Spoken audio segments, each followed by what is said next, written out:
Race plays a huge part into why the unions are going down. I'm going to make a video letting you guys know what's the better move than the union. Learn how to complain less and learn how to do more.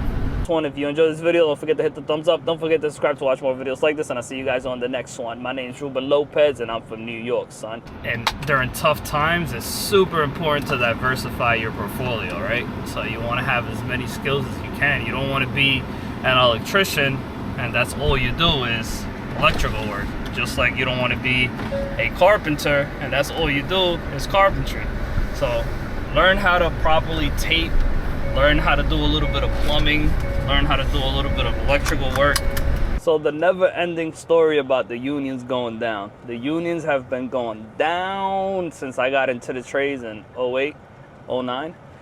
And they probably been going down since before that. So a lot of people say that when the mob was involved, 50% of the work was all union. And now I don't know exactly what those percentages are, but I'm sure they're pretty low. And then a lot of people ask me, the unions are going down. You keep hearing that the unions are going down. Do I still have a fighting chance in having a career being a union member? Can't answer that. Me personally, if I have a job that pays me anywhere near $100,000 a year, even 75 grand a year, and I'm chilling and I'm not working hard and I'm not coming home tired every day, I think I would just stay there. I honestly wouldn't join the union to make $140,000 a year. Why? Is because even though you're making twice as much, you're working twice as much, you know? And then maybe your job that pays you 75 grand a year got you close to the house. Your travel time is only 15, 20 minutes versus an hour and a half, sometimes 2 hours, depending on what part of the city you end up at. There's a lot of traffic. Even taking public transportation might still take you 2 hours to get there. So it's a roll of the dice, really, with the union.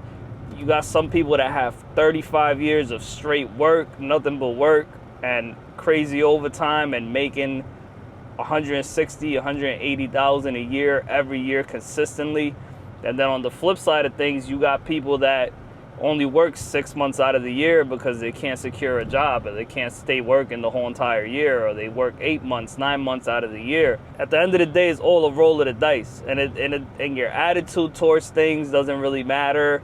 Like none of the politics, nothing matters. I wouldn't say I had a shitty attitude towards things, because when they tell me to do something up, I just did it and got it out the way. But I always had a shitty attitude towards people that complain about work, or people that complain about what they got themselves into.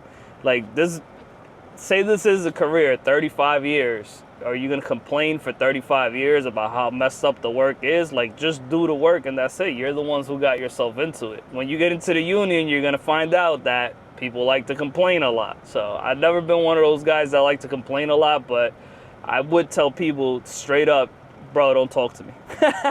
Like, I don't care. I'm not interested. I don't care.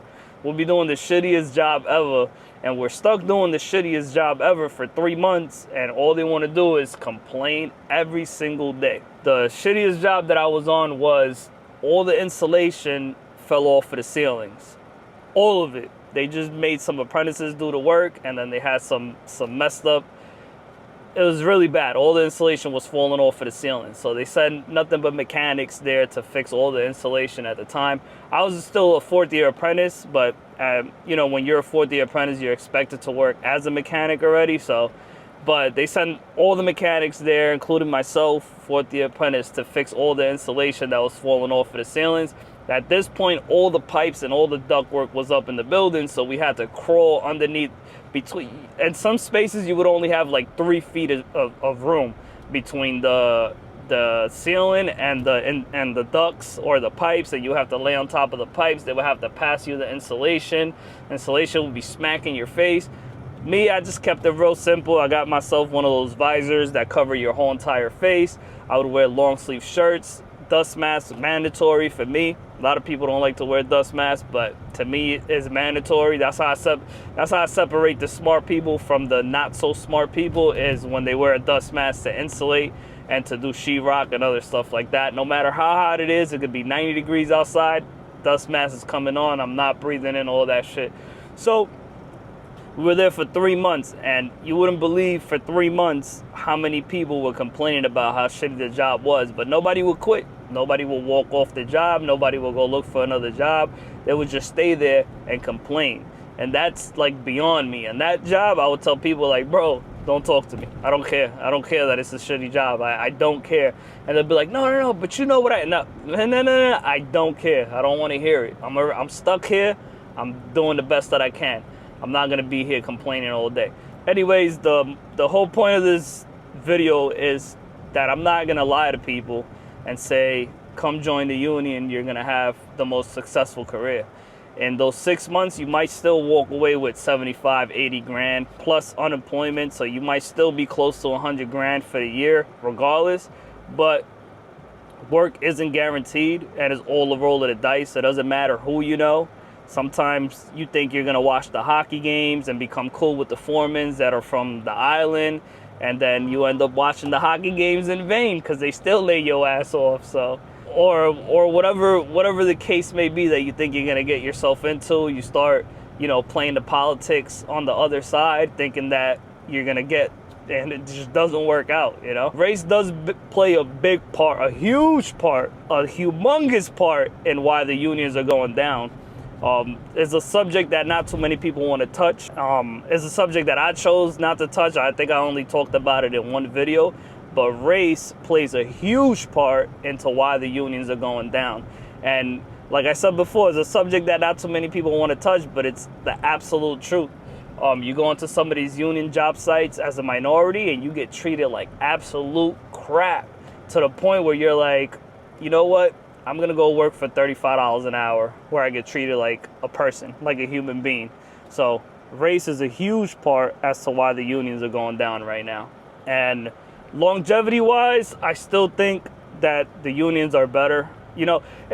Also another thing too is that some people ask me like, yo, I don't want to leave my job for this job.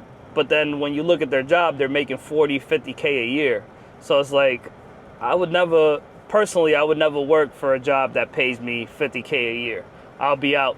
The minute somebody told me construction workers are making, 80 grand working only 6 months out of the year, I'm out. You best believe I'm out, and I'm taking the rest of the year off. If I can't find work, I can't find work. I'm collecting unemployment. I don't know what else to do, but I'm not staying in a job making 50 grand a year. So with that said, longevity-wise, I still think the unions will still be around for the foreseeable future, for my whole entire lifespan. They might be going down and they might continue to go down, but unions aren't going to be obsolete. There's just when you look at the trades and you look at construction, there's just like a certain skill set that are needed for certain jobs and stuff like that. So although the unions might be going down and they might stay in a downtrend, they're not going to be obsolete in my lifetime. In my next video, I'm going to tell you, and this time I promise is going to be the next video, but I'm going to actually sit down, write notes, the whole entire nine, and make it a good informative video. I'm going to make a video letting you guys know what's the better move than the unions. If you enjoyed this video, don't forget to hit the thumbs up. Don't forget to subscribe to watch more videos like this, and I'll see you guys on the next one. My name is Ruben Lopez, and I'm from New York, son.